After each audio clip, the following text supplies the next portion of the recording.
Bonjour et bienvenue sur Paris United. Aujourd'hui, on reçoit Amara Simba. Comment ça va? Merci de nous accueillir. Merci. Alors, Amara Simba, tu es né le 23 décembre 1961 à Dakar. Oui. Hein? Tu es international français malgré tout. Tu n'es pas international sénégalais, on est bien d'accord. Ni guinéen. Ni guinéen, voilà. Parce que je suis d'origine Guinée. Tu comptes 3 sélections en équipe de France, voilà, pour 2 buts.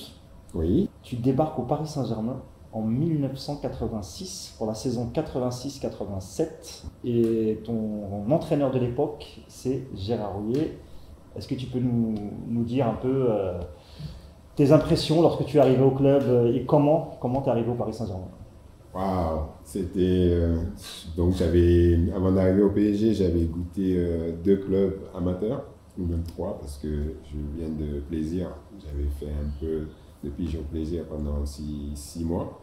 J'ai fait mon service militaire. Après, je me suis retrouvé à Oudan. C'était mes 2 clubs. J'ai joué 2 ans à Oudan, première division district. Donc, au départ, après, je me suis retrouvé à Versailles. J'ai fait 2 RC saisons. Versailles. RC Versailles. Qui n'existe plus. À Montboron, voilà, le fameux stade. Donc, j'ai fait 2 ans aussi à Montboron. On monte 2 fois de suite. Je finis meilleur buteur. Et voilà, je me retrouve au PSG en 86.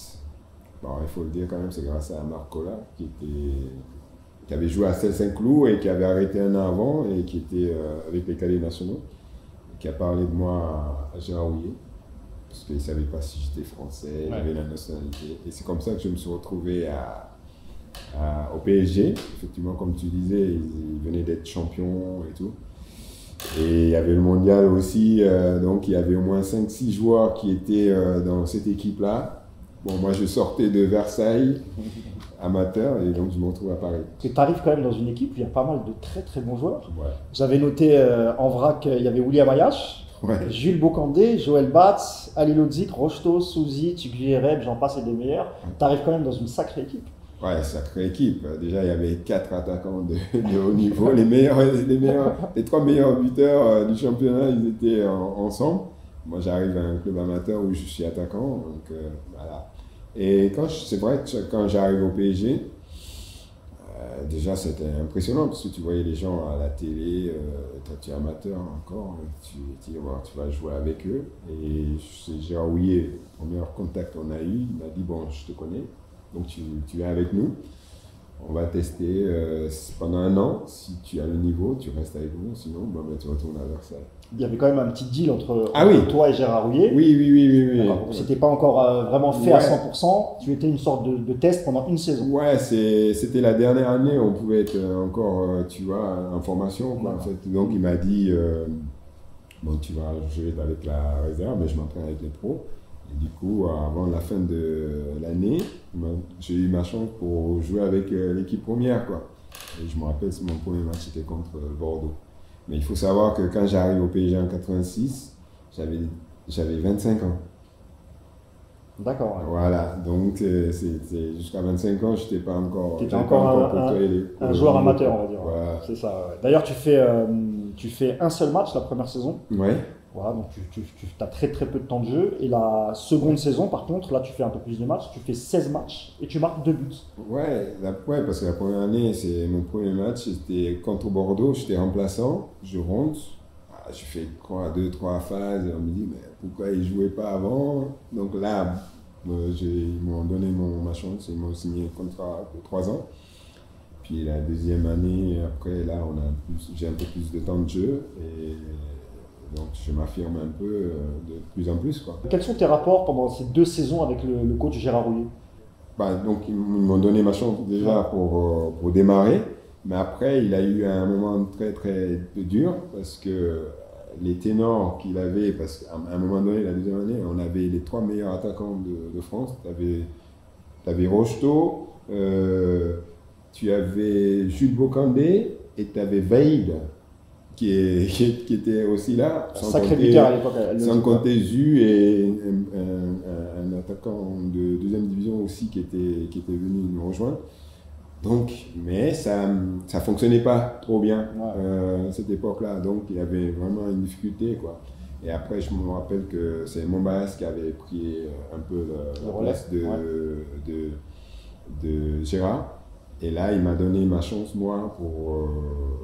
je me rappelle, c'est mon premier match. C'était contre Marseille au Parc des Princes, titulaire. D'accord. Donc là, tu fais 2 saisons avec Gérard Houllier comme coach. Il quitte le Paris Saint-Germain, lui, en 1988. Et là, débarque un nouveau coach qui a la réputation d'être plutôt très exigeant et très sévère. C'est Tomislav Ivic. Oui. Est-ce que aussi tu peux nous parler de quel type de coach c'était et quelle relation toi tu avais avec lui? Moi, j'ai bien aimé le passage de Tomislav Ivic parce qu'il savait la qualité de ses joueurs, il savait les utiliser. Là où il était très fort, quand il savait qu'on n'était pas très à l'aise d'un côté, donc il cassait le jeu, quoi. Si on se rappelle de cette période-là, on marquait un but, et après on ne prenait pas de but. Voilà. Donc c'est Catenaccio. Et moi, il m'a beaucoup aidé, même si je n'étais pas le titulaire, mais il savait que dans les 20 dernières minutes, il me faisait rentrer, j'avais ma vitesse et j'allais peser sur l'équipe adverse. Donc psychologiquement, il me préparait en fait. Il me dit, bon, ok, là tu es là, attends, tu vas rentrer à tel moment et là tu feras la différence. Et c'est comme ça que j'ai marqué mes premiers disciples. Et est-ce que vraiment c'était un coach qui était très sévère et très exigeant comme on pouvait le dire à l'époque, parce qu'il a entraîné des grands clubs, Tomislav Ivic. Et c'est vrai qu'à l'époque on disait que c'était quelqu'un de très très exigeant, un peu comme peut-être Vaidai Lozic l'a été quand il était coach. Est-ce qu'on peut faire le parallèle avec les... Oui, je confirme, parce qu'à l'entraînement, il n'y avait pas de chichi avec lui. Donc, c'est des duels, donc il faut gagner ta place à l'entraînement. Il faut être exigeant au niveau du mental et physique, mais dans le côté correct. Hein. Bien sûr. Donc, il y avait déjà cet esprit même, on ressent en Angleterre, ça veut dire tu prends un coup, tu te relèves. Fighting spirit. Voilà, on était dans cet état d'esprit et physiquement, il en demandait. Donc, tu ne pouvais pas tricher avec lui physiquement. C'était un peu l'ancienne école, c'est l'école yougoslave. Hein. Ouais, mais il voyait tout. Mais il savait aussi la qualité de ses joueurs, donc il savait les utiliser. Et je pense qu'avec l'équipe qu'il avait au PSG, il a fait un bon boulot quand même. D'ailleurs, il y avait la star de l'époque de cette équipe, c'est un de ses compatriotes, hein, c'est Safet Suzic. Safet, ouais. Monsieur Safet. Est-ce que tu peux nous parler un peu de ta relation avec Safet Suzic sur le terrain, en dehors du terrain? Quel homme c'était, quel joueur c'était? Moi, ça il fait partie des meilleurs joueurs, parce que techniquement et tactiquement, il avait ce coup d'œil là. Là du pied gauche, pied droit, il te mettait le ballon où tu veux. Moi j'ai joué avec lui, il savait la qualité du joueur, donc il a toujours défendu de ce côté-là. D'ailleurs, la première bicyclette, quand je la mets, il est sur le terrain, donc il vient de me féliciter. J'ai beaucoup de respect pour lui, parce qu'il avait une bonne expérience. Ah ouais, c'est un très très grand joueur, très grande légende. Non, mais là, moi j'ai de respect pour lui. Deuxième saison avec Ivic, 89-90, ça se passe pas très bien en Coupe d'Europe, vous êtes éliminé assez rapidement par la Juventus de Turin. Ah oui, mais c'est normal. On avait un certain Baggio qui était en grande forme. En fait, la Juventus de Turin, je crois que tu peux prendre n'importe quelle équipe de n'importe quelle période, et tu trouveras toujours une grosse équipe à la Juve. Ah oui, non mais là il avait spécialement celui-là, il te mettait un coup franc là où voilà, donc il nous a fait très très mal. Et donc là, malheureusement vous êtes éliminé assez tôt. C'est une saison où vous finissez 5e en D1, parce qu'à l'époque on parle de D1 et pas de Ligue 1. Vous finissez 5e et donc là Ivic s'en va, place un nouveau coach. Alors toi pendant cette saison tu es prêté à Cannes. Oui. C'est la saison 90-91. C'était dur. Et le coach au PSG c'était Henri Michel. Ouais, c'était dur. Donc c'était un passage qui était dur pour moi. Mais enrichissant aussi parce que j'avais jamais bougé du PSG, j'avais mes fans, donc j'avais marqué la bicyclette. Et quand Henri Michel il arrive, on avait fait la campagne sur moi. Et juste la même saison, il démarre. Et je fais la campagne et la saison démarre. Henri Michel, il me fait pas jouer. Donc là, je suis un peu frustré. Et après, là, c'est là qu'ils ont décidé. Je pense qu'ils voulaient me vendre, et Borelli, il a dit non. Parce qu'il m'aimait comme joueur, parce qu'il aimait bien les beaux gestes à ce moment-là. Il dit, bon, on va le prêter. Et c'est comme ça que j'ai été prêté à Cannes. Henri Michel, il compte pas sur toi? Oui. Est-ce qu'il te le dit directement? Est-ce que tu as une vraie discussion avec Henri Michel? J'ai eu une discussion avec lui. Et tout ça, c'est bon. Il est protégé là-haut aujourd'hui. Mais c'est vrai, on a eu une discussion d'homme à homme. Parce que, comme je ne voulais pas quitter Paris, parce que j'avais mes attaches et tout, j'étais connu ici. Donc lui, il décide de me prêter à Cannes. Cannes, j'allais découvrir autre chose. Mais avant de partir, quand je l'ai rencontré, j'ai dit, bon, ok, vous voulez pas me garder là, mais j'espère que la chance sera de mon côté. Wow. Après, je suis parti à Cannes. Tu fais pas mal de matchs à Cannes cette saison et tu marques pas mal de buts, il me semble, lors de ton prêt. Ouais. Et quand je suis arrivé à Cannes, quand même, les 2 premiers mois, c'était dur. Très dur. Parce que j'avais encore la tête à Paris. Donc, c'est dans un cadre qui était super parce que je retrouvais mon père qui était là-bas et qui m'avait donné ma chance au début et qu'il était avec Boro Primora. Et dans cette équipe, tu avais Luis Fernandez. Donc, je les ai eu au téléphone. Ils m'ont dit de venir, je vais être bien là-bas. Donc, quand j'arrive à Cannes, 2 mois, je ne mets pas un but. Alors, les gens ils commencent à. Puis, il arrive l'hiver où on dit bon, les matchs ils sont à 15h. Donc là, on revient. Je crois que c'est Rennes qu'on rencontre. Là, je marque un but. Après, on est parti sur une série de 13 matchs sans défaite. Donc là, dans la foulée, PSG est venu avec Henri Michel.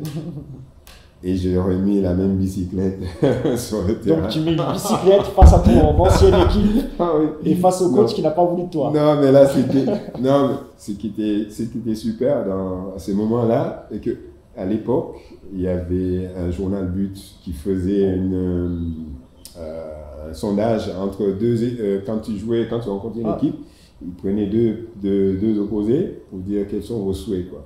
Moi, on m'avait pris et je crois qu'à Paris, je crois que c'est Jeannot qui jouait et tout. C'était une interview croisée? Oui, croisée. Ça, c'était le jeudi. Pour le vendredi, il me dit qu'est-ce que vous souhaitez? Marquer, hein. Moi, j'ai dit, je souhaite marquer une bicyclette contre PSG.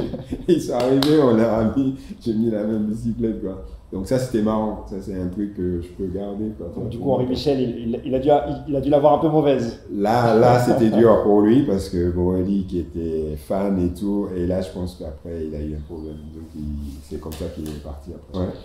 Et donc, toi, effectivement, tu reviens de près de Cannes au PSG en 1991. Ouais. Et là, justement, je voudrais qu'on parle un peu de la transition entre le président Borelli, donc le club qui était le PSG sous Borelli, plutôt familial, comparé à Canal+, je veux dire, et la transition avec Canal+, les paillettes, gros budget, Michel Denisot, nouveau président. Est-ce que tu peux nous parler, toi, de la transition et de la différence entre les 2 périodes que tu as connues, finalement? Ouais, bon, on avait un président qui était Francis, humainement, qu'on connaît, hein, donc ça, on ne peut pas l'enlever, et qui a adoré le beau geste, donc on sait l'amour qu'il avait pour le PSG. La fameuse image en 1982, il embrasse la pelouse, donc c'est le premier titre. Ouais, ça c'est des trucs qui restent, et après, la nouvelle vague qui arrive avec plus de moyens, plus de médias, parce que c'est Canal, donc on dit c'est média, avec un nouveau président que j'ai eu direct. Donc, bon, ça n'a pas été facile, parce que quand je reviens de près, donc le club, il ne voulait pas changer mon contrat, donc je venais de faire ma meilleure saison, donc on était un peu en duel. Donc toi, tu voulais renégocier un peu ton contrat, oui, tu sortais un bon prêt à Cannes. C'était normal, d'ailleurs, ouais. Donc, bien sûr. Après, c'était marrant parce qu'à un moment donné, je me suis quand même retrouvé face aux 7 personnalités plus importantes de Canal, hein, de Brochant à Lescure, avec Denisot et tout. Le comité de direction. Là, en face, moi je suis assis là, j'ai tout le monde en face. Bon, allez, on parle de ta situation. Tu nous appartiens, bon, c'était une négociation, mais qui m'a servi et qui m'a marqué aussi, quoi. Donc, Et quel a été le discours du président Borrelli lorsqu'il vous a annoncé que le club allait être reprendre par Canal+, et qu'il quittait la présidence? Est-ce que tu as un souvenir de ça, toi? Non, mais on savait que, bon, à un moment donné, il fallait changer parce qu'apparemment, le Canal revenait avec des moyens qui étaient très très importants et puis il y a une image aussi qui se rajoutait au club. Donc je pense que ça ne pouvait pas trop lutter contre ça. Et bon, on s'est dit ça a fait grandir le club. Donc c'est une partie qui a quand même lancé le PSG en avant au niveau des médias. Mais après, tu es habitué à un président. C'est vrai que voilà, il avait l'âge aussi qui était avancé. Donc après, la transition s'est faite normalement par rapport à la médiatisation de la situation. Mais est-ce que tu ne penses pas que la différence entre le président Borrelli et Michel Denisot, c'était peut-être, comment dirais-je, il était peut-être plus ouvert, Borrelli? Est-ce que c'est quelqu'un qu'on pouvait frapper à sa porte, il discutait, il était ouvert avec les joueurs, Borrelli, ou pas forcément? Borrelli, tu pouvais discuter avec lui. Parce que c'est l'image que nous, les supporters, on gardait de lui, un président très gentil, très ouvert, très proche de ses joueurs, très protecteur. Moi, je suis arrivé, j'ai dit, bon, voilà, j'ai pas de voiture. Il m'a dit, non, c'est pas grave. Non, mais voilà, comment il va ta femme? Bon, il aimait bien sa femme. Bon, ça, c'est des discussions humaines. Il s'intéressait aux joueurs, il s'intéressait à vos vies personnelles. C'est des discussions humaines qu'on pouvait avoir directement avec lui. Il avait ce côté-là accessible qui était et qui aimait, en fait. Nous, il n'y en a pas un qui pourrait te dire le contraire, tous ceux qui l'ont côtoyé à cette époque-là. Donc là, on démarre la saison 1991. Il y a des nouveaux joueurs qui arrivent et surtout un nouveau coach qui s'appelle Arthur Georges, qui vient de remporter la Coupe d'Europe avec le grand FC Porto de l'époque. Voilà. Et en même temps, tu as des joueurs comme Colter, Fournier, Géraldao. Tout à l'heure, on en parlait avant de commencer l'interview, Thierry Loret, qui faisait partie de l'actuel coach de Strasbourg. Paul Le Guen, Ginola, Vincent Guérin, Antoine Camboire. Voilà. Parle-nous un peu de cette équipe. Comment tu t'es senti dedans avec tous ces nouveaux joueurs qui arrivaient, ce nouveau coach, cette nouvelle présidence? Comment tu l'as vécu cette saison? Non, les joueurs, je les connaissais parce que j'avais joué avec et j'ai joué contre. Donc la plupart, on se connaissait bien. Après, il y a un nouveau coach qui arrive avec sa vision de jeu et sa façon de faire, qui était aussi dur au niveau physique parce que très exigeant. Il avait un préparateur physique qui s'appelait aussi Denis Troche, qui était par moment on a l'impression qu'on devait faire du marathon, Donc, mais et vous arriviez à les reconnaître avec leurs deux moustaches? On pouvait pas les faire. Tu n'as jamais confondu l'un et l'autre? De toute façon, voilà, si on se trompait, on dit bon, c'est pas grave. Non, c'est vrai que c'était deux binômes qui s'entendaient super bien. Et moi, sur le terrain, on avait un groupe qui était vachement bien, mature. La preuve, parce qu'on a réussi à faire un coup le fameux match qui est resté un peu dans la tête des gens. Tu parles du match de Coupe d'Europe, le match retour PSG Real en 93. Donc on avait une équipe de folie. Donc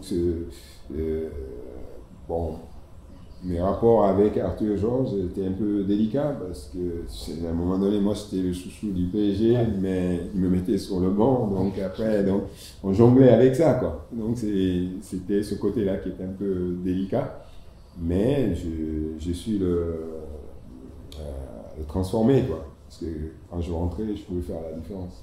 Même une fois, je revenais de l'équipe de France, j'avais marqué et je me suis retrouvé sur le banc, c'est contre Nîmes. Et à la mi-temps, l'équipe ne tournait pas aussi bien, donc je rentre direct à la deuxième mi-temps et ça n'a pas raté, j'ai mis la bicyclette, le plus beau but de ma carrière. Et en étant sur le banc. Donc j'ai fait un doublé ce jour-là. Voilà un peu les rapports qu'on pouvait avoir. Je voulais qu'on aborde rapidement l'histoire des bicyclettes. Donc il y a la première bicyclette que tu fais avec le Paris Saint-Germain contre Mulhouse. C'est bien ça. C'est ça qui te fait un peu rentrer dans la légende, on va dire. Et de là découle, lors du début de saison, il y a une campagne d'abonnement pour le Paris Saint-Germain. On te prend en photo en faisant ton fameux ciseau retourné. Et c'est cette photo qu'on mettra sur une affiche partout dans Paris pour les abonnements au Parc des Princes. Est-ce que ça t'a surpris qu'on te demande à toi de faire cette campagne de pub? Et surtout, est-ce que tu as été fier? Parce que je sais que je t'ai entendu dans une interview, tu disais qu'en Afrique, en fait, les Africains étaient très fiers de ça. Ouais, c'est une période quand même qui était marquante parce que je me rappelle la première bicyclette, j'étais encore remplaçant, je rentre dans un match où il restait 13 minutes, 13 secondes, je mets la bicyclette, j'avais le numéro 13. Donc il y avait un enchaînement de quelque chose d'important et je me rappelle le parc c'était gelé, il y avait 0-0, donc tu mets la première bicyclette. Et ce geste-là, bon, déclenche quelque chose, quoi, en fait. Et derrière, le PSG décide de trouver un slogan pour lancer la campagne. Il fallait trouver le titre. Donc moi, on m'a sollicité avec un geste, comme je viens de le faire, parce que ça me parlait, parce qu'il y avait Top But à l'époque aussi, donc tous les dimanches, on en parlait. Donc il décide de faire la campagne. Donc j'étais obligé de refaire la bicyclette. Et tu peux nous raconter dans quelles conditions ça s'est fait? Alors je crois que ça s'est fait au Camp des Loges, c'est ça? Ça s'est fait au Camp des Loges parce qu'ils n'avaient pas fait, pendant le match, ils n'avaient pas pris l'image en direct. Donc j'étais obligé de refaire le geste au Camp des Loges. Donc on me balançait un ballon, donc j'avais quand même là un tapis pour m'amorcer un peu le dos. Et donc j'ai fait je ne sais pas combien de séances, mais bon, j'ai réussi à chaque fois. D'accord. On n'en doute pas, Mara. Non. Et après, effectivement, c'est Christian Gabriel qui est toujours. Donc le photographe officiel du Paris Saint-Germain, c'est lui déjà à l'époque qui te prend en photo. Il est toujours là et c'est lui qui a fait cette campagne. C'est lui qui a fait cette photo qui a été tapissée dans les métros, dans toute la France. Et j'étais tout seul sur l'affiche et c'est la fierté. Vraiment une fierté, Oui, c'est la fierté parce qu'à l'époque, donc il y avait le plus beau but du championnat. Pendant 3 ans, j'étais à l'affiche, j'ai gagné ce trophée en mettant mes bicyclettes. Ouais. Et donc c'est ce que je disais, tous les Africains qui regardaient à l'époque, ils étaient fiers et puis ils s'identifiaient aussi, quoi. En fait, moi je voulais faire le parallèle avec Neymar aujourd'hui parce qu'à l'époque, on est en 91, je crois, ou 92 quand tu fais cette campagne. Et tu es peut-être un des premiers à faire ce type de campagne publicitaire. Et c'est vrai que aujourd'hui, on est en 2019, les joueurs, maintenant, tous les joueurs font de la pub, etc. Mais à l'époque, c'était pas aussi évident. Et de par ton histoire, en fait, je trouvais que le clin d'œil était sympa. Parce que comme tu dis, tu arrives au PSG, tu as quasiment 25 ans, tu viens du monde amateur et à peine 5-6 ans après, c'est toi un peu la star emblématique du Paris Saint-Germain. Donc je trouvais que le parallèle était sympa, quoi. Ouais, c'est l'époque où on donnait tout pour le club. Donc les droits d'image, c'est les clubs qui géraient ça. Donc il n'y avait pas... On ne pouvait pas faire la pub. Mais sur cette affiche-là, effectivement, je suis seul sur la campagne, sur l'affiche. Et aujourd'hui, c'est sûr que c'est des situations qui se monnaient personnellement, quoi. D'ailleurs, tu me disais avant de commencer que malheureusement, à cette époque-là, toi, t'as donné ton nom, ton image, etc. Mais sur cette campagne publicitaire, tu n'as pas été rémunéré comme peut être un joueur actuellement. Non, moi donc voilà, il faut réclamer les droits à l'image à Nasser alors. Non, après 10 ans, c'est fini. Il y a prescription. Il y a prescription. Aujourd'hui, là, j'aurais été le plus heureux. Mais je suis très fier quand même de l'avoir fait et à cette époque-là parce que ça a quand même marqué l'esprit des gens. Et j'avais fait aussi la campagne dans l'enchaînement, la campagne Canal Horizon. D'accord, pour Canal Plus Afrique. Oui, c'était encore moi là-dessus. Et voilà quoi. Mais c'est l'époque où on ne monnayait pas, voilà. Ouais. Et j'en passe parce qu'il y a d'autres pubs que j'aurais pu faire encore. Bon, il n'est pas trop tard, tu peux toujours en faire même aujourd'hui. Voilà. Un mot aussi sur ton rapport avec justement le Parc des Princes et ses supporters. Quel rapport tu avais à l'époque?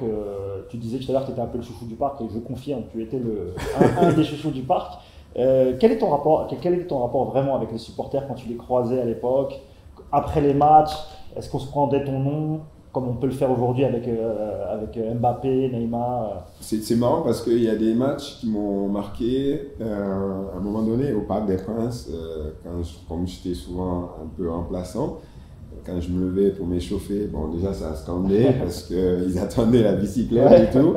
Il y a un match, je ne sais pas si c'est contre Metz où je suis rentré sur le terrain. Ils ont tellement applaudi que même le défenseur il me dit mais c'est quoi ça? Il ne comprenait pas, tu vois, c'était marrant. Donc moi j'avais un rapport quand même avec le public qui était super simple parce que moi ça me donnait la pêche d'être au Parc des Princes parce que c'était mon jardin et je savais qu'ils attendaient un geste de ma part pour que voilà. Et souvent ils n'ont pas été déçus quoi. Quand j'étais Tu faisais lever les foules au Parc des Princes. Quand j'étais sur le terrain, ils n'étaient pas déçus quoi. Le peu que j'ai joué, bon, j'ai marqué.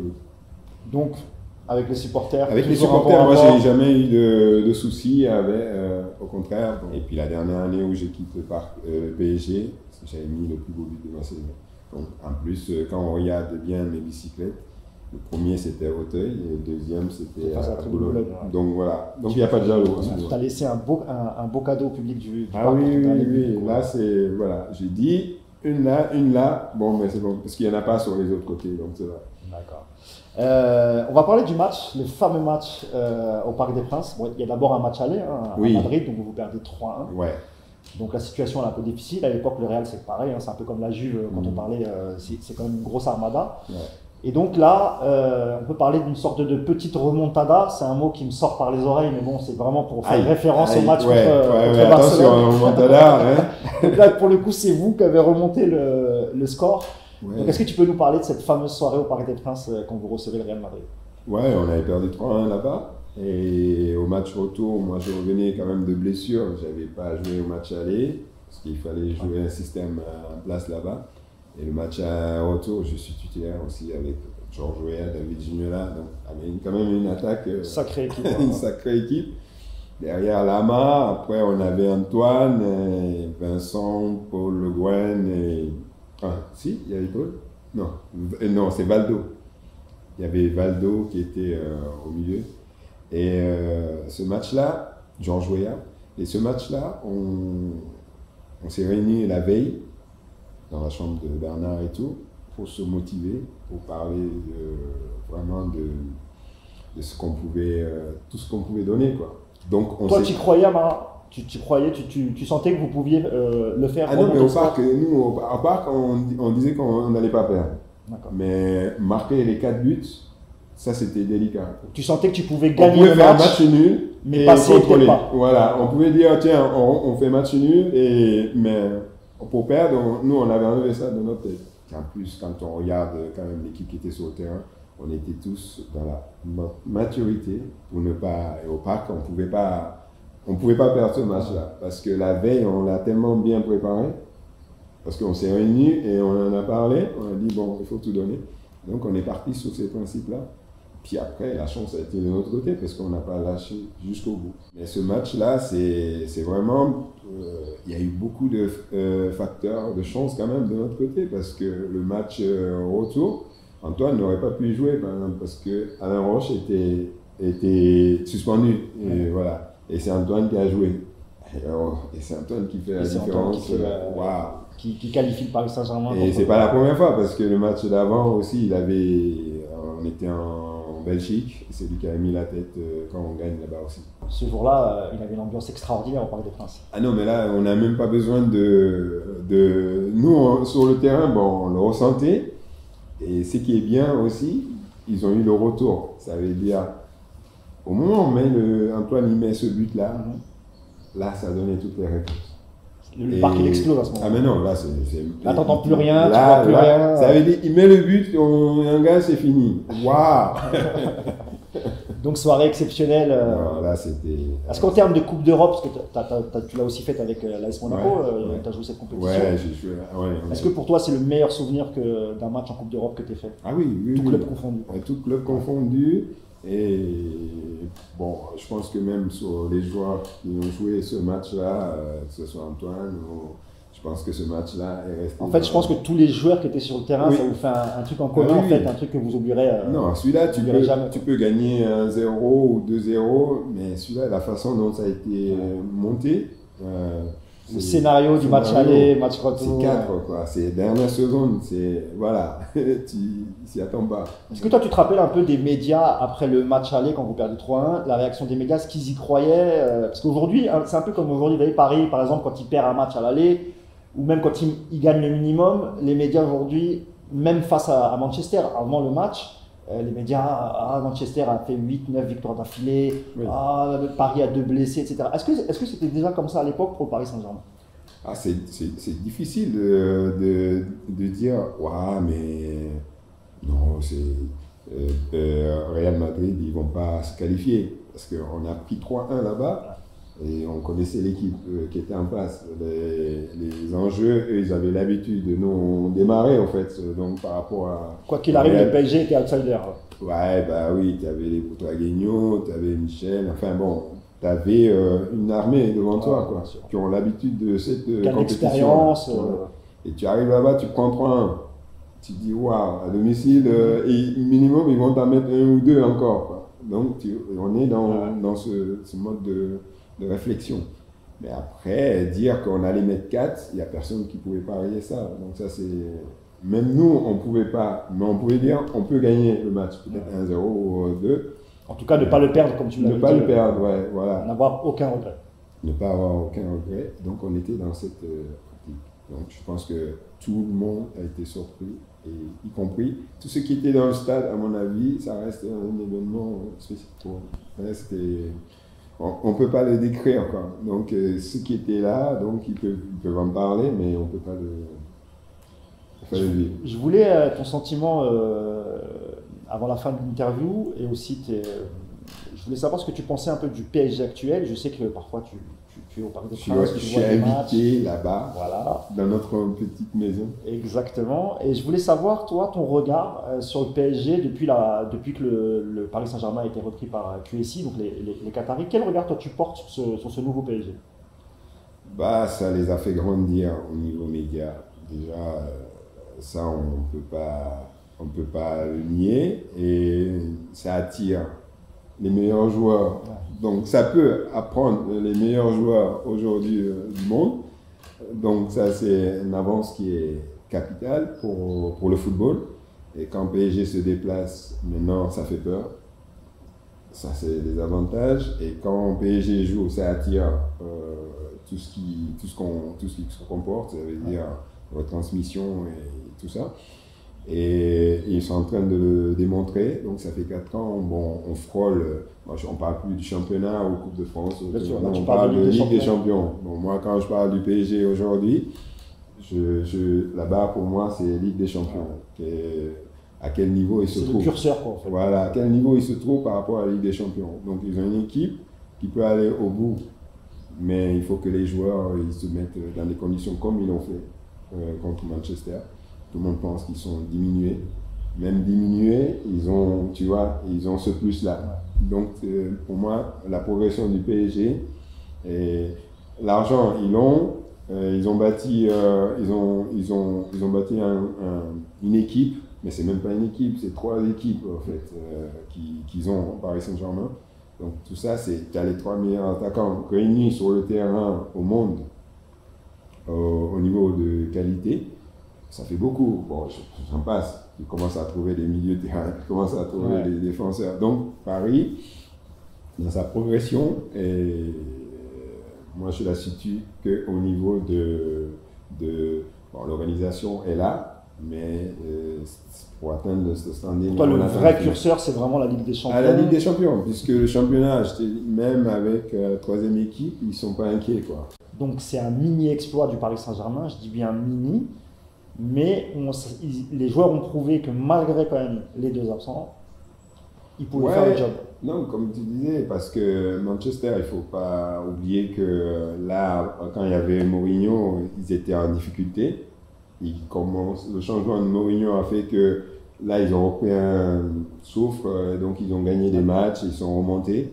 Mais avant PSG, ils étaient en difficulté. Donc, Mais ça les a mis en confiance, tellement en confiance, en disant aussi, bon, il manque Neymar, il manque Cavani. Donc, ils ont été surpris par rapport au comportement. Et je pense que Paris aussi a super bien joué le coup. Parce que, tactiquement, ils ont mis un système en place quand même, qui est le milieu de terrain. Ils ont su bloquer l'adversaire.